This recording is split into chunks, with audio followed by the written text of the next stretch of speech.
wacheni victimize one family ya Murega na Kawira Mwangaza.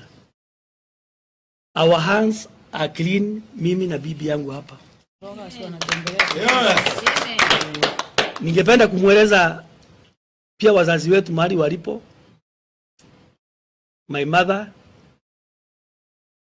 my two mothers, mama ya Kawira Mwangaza, mama yangu mzazi, familia yangu, mashabiki wangu, wafuazi wetu ambao wako na imani na sisi, ambao wamekuwa wakitufuata.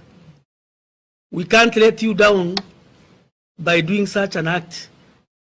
Na Mungu aliye juu mbinguni anajua. Hatujawahi kufikiria mimi na bibi yangu kumtendea yote. Amekuwa akitutusi.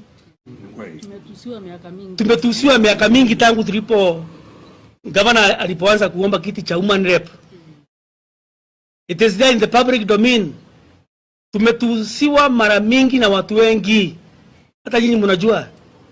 Hapa Meru Town tuko na kijana, hata si kijana, ni mzee wadika yangu anaitwa Manikenywa. Ametoa mavideo ngapi mingi za kututusi. Makari na Mike ametutusi mara ngapi. We have never thought of harming them. Ebu kwa maana tukiingia kwa mitandao tutapata video nyingi za Manikenywa, wakina Makarina, wakina Karembe, wakina Mporo, wakitutusi. Wengi wakitutusi. Hata Saresu mwenyewe ametembea mpaka hapa. So many of them. Mbona hatujai kufikiria kuharm any of them?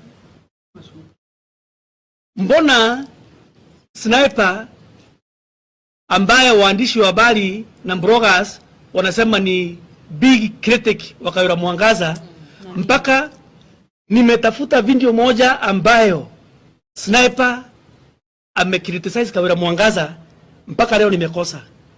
Hebu nionyesheni nyinyi mambloggers. Kuna mbloga moja mkubwa anaitwa Dennis Itombe.